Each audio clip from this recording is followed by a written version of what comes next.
about something he does with Minuteman Press that I found it very interesting, and I hope you guys find it interesting.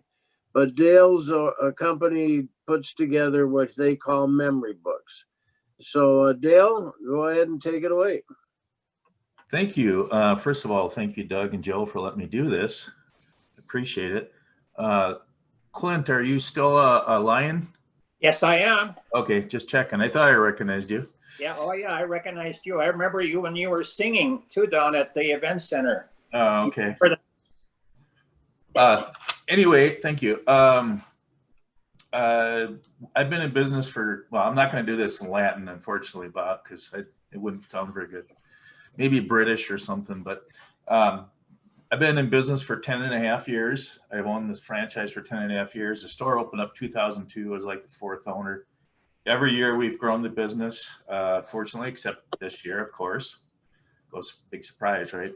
80% of what we do is for business to business, and the other 20 is retail. And part of that retail is personal stuff like memory books, which I really enjoy because it's about family, it's about history, and there's so much you can put in a memory book, and so many people that can get copies and really associate with it and have memories of things. So if we could start, Joe, the slides, please. Sure. There's different kinds of memory books. There's a memory book, there's a recipe book, which are memories in themselves, and a combination recipe memory book. I actually did a combination memory book, recipe book for my family of 10, and each kid had their own section with their pictures of their kids, grandkids, etc., spouses. And I try to tie recipes that they liked over the years. So next, Joe. This is a little blurry, but this basically is kind of a combination. It's a recipe book, and you can see there's some handwritten stuff in there, and there's some typed. The handwritten, of course, is more personal, and like with my mom's handwritten recipes, you know, it makes you think a little bit about because it's more personal. Next, Joe. This is the two basic kinds of binding. This coil and spiral bound, coil and book bound, or they call perfect binding. That is a book we do for a EKD doctor here in town that sells them to medical schools around the country.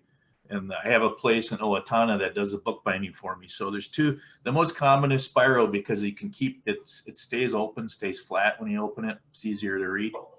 Next, please. Another type of memory book. This is like a little smaller one, but you can get the typical size is 8.5 by 11, but this is a half sheet, 5.5 by 8.5. And of course, you can see the picture of the family there from years ago, and then there's pictures and letters and everything inside of it. So next, please. Another one. This is more. I don't know how a lot of people wouldn't be able to read this, but the cover anyway, and the words inside are English, but it's very interesting. That house was a replica or a repainting of I believe their barn or their house from years ago. I'm doing one right now for a lady that would join us last year that they had a picture of their house, which she grew up in years ago, and somebody painted it. It's beautiful. We're gonna put that on the cover. Next, please. It's another type. This is more of a poem type book this lady did for her family. And it's got a mixture of poems and then other history in it. Next. Another type, there's people can do them, parents and grandparents can do them for their kids, or right now I'm working on one where the daughter is helping her mom compile the book for her and her 4 sisters and others. So you can do it different ways. Sometimes it helps to have younger family members involved just to help find the information and help them with the digital side of it. Next, please. Oh, that's it. Okay, so I want to go through, Joe, the bullet points or you still have that list? Yes, I get it.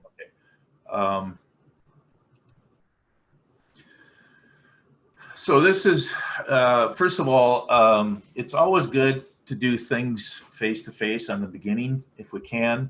You know, I only let one person in my store at a time. And of course, you have to wear a mask. But this is kind of chronological order, putting photos together, you know, getting all the photos in a group, and then start to sort them. Find letters that hopefully will accent or go with the photo if you can tie the dates together.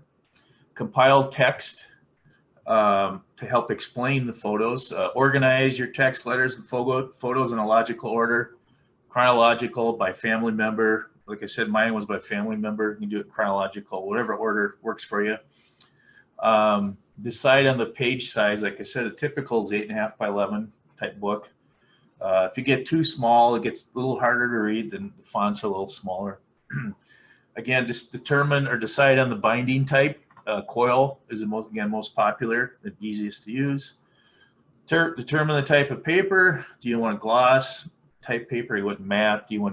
We've done some in cardstock, which makes them really durable. We also like to put a plastic cover on them to help protect it, and a backer on it to help keep it stiff, protected.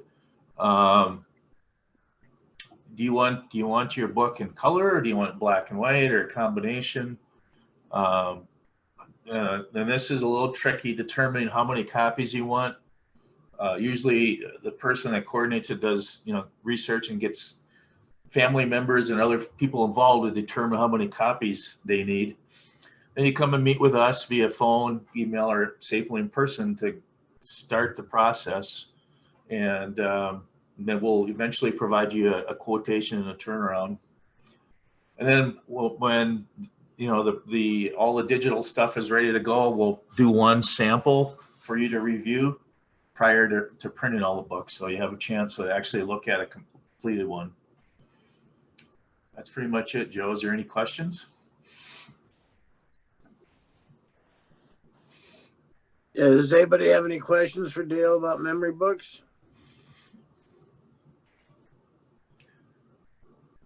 Okay. What would you Yeah, say Bob. is the average price of a book? Just, I know there is no average. I know that, but just. That's a tough one. It depends on the page count, how many were, you know, the more you make, the less they are, of course. Okay. You know, 15, 20-ish, $15, $20. I try to, it's kind of hard to, I hate to throw numbers around because I don't want to discourage people. So, Bob, do you have something? Bob, Yes, sir. What file format do you need the pictures and the text in? If you can, you know, pictures, you can do, of course, a JPEG, and the text and everything is a PDF. Or if you can combine the both, pictures and text and a PDF, I have a designer that can help you compile. If you know, we get them different ways. We get a big box pictures, and then we got to go through and make it into some logic all the way to where it's ready to print. Depends on how much work the customer is putting into it. Could you take So, file formats other than PDF? Yeah, we can. I discourage Word documents because they can change with different versions of Word. Your version might be different than ours. So, but you know, we can take most files. And I would just mention to folks, if any of you are genealogists, if you use, you know, Ancestry website or other genealogy software, most of those programs can generate stories, generate, you know, family summaries, including pictures. Nice. Didn't think of that. It's a good point. that is a good point. So what brought this to mind and made me decide to invite Dale to come in and talk about this is, number one, we were going to be doing this, and we'll do some more of the going around the room and talking about memories. But when my mom passed away a number of years ago, there was a couple of boxes, or a box, big box, and we put them into individual boxes, of letters that she and my dad had wrote back and forth to each other when he was in the service during World War II. And nobody had really done anything with them. I mean, they were there, and she had them kind of bound together by, I don't know when she received them or whatever. But I just recently, I was talking to my daughters, and we decided I was going to go through those and see what we have. And that's what led me to talk to Dale about this. And I'm going to actually be taking something over to Dale for him to look at. I think he's going to be sorry he ever met me when he sees this. There's 552 individual letters. And of those letters, they're all at least 2 pages. Most of them are 3 or 4 pages. Most of them were written on, I don't know if any of you remember these little tablets, but my mother always had a tablet that she wrote letters on. And some of them are even on what I refer to, it's like onion skin paper. It's not even real paper. And yeah, war letters. So we, I went through those and I sorted them by dates. They start in 1942, October, I believe, 1942, and they go through December of 1944.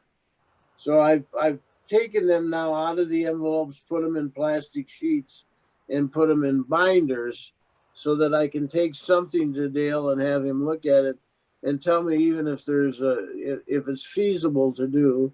552 letters is a lot of letters, a lot of copying. So I don't know if this is something that's even feasible to do, but we're gonna have Dale take a look at it. But that's what brought this to mind. That's what made me think that, hey, it might be fun to do something like this. Yeah. And it is feasible. I have a part-time guy that would virtually stand there and do one at a time, because we can't obviously feed them because you got to take them out, put them back in. And we do have a 600 DPI scanner, so it'll be high quality, but it may take some hours, Doug, to get it in a digital format. But that's kind of the thing we do. That's one extreme, and some of the older letters and stuff, obviously they're not in a digital format already. So, and if I recall, Doug, was your dad like a tank commander or something? Yeah, he was a tank commander during World War II, big red one. And yeah, so there's lots of interesting stories there. But anyway, so I'm going to get with Dale. We'll see what happens with that. If we ever get it put together, it'll be something fun to look at. So I have just taken a memory book in to Dale, and we're in the process of having it printed. And it's only taken me about 5 years to get this together. So it's not an easy, quick process. So get started. There you go. There you go. How many pages is your memory book, Phyllis? It's about 300. Woo! Okay. Okay, so Doug, I mentioned the home that was Phyllis's, where she grew up, the farm home that they had somebody paint. It's really nice, right, Phyllis? Yes, yes. Very cool. I had a cousin who was a photographer, and I think he took the picture at a very advantageous angle. And then we were living in North Dakota, and there was a lady there who would paint pictures from photographs. And so I had it done for my mother many years ago, but yeah. So Dale, do you think that it's like I've got all those letters, but do you think it's important to maybe mix some pictures in with the letters? I do have photos that my dad had sent home over the time period with him and his guys. And do you think that makes more interest if there's some photos in it? Definitely. The photo complements the picture or vice versa. It's really nice to tie things together if you can, if you know the dates of the pictures. Sometimes it's hard to know that, but it's I would suggest that. Okay.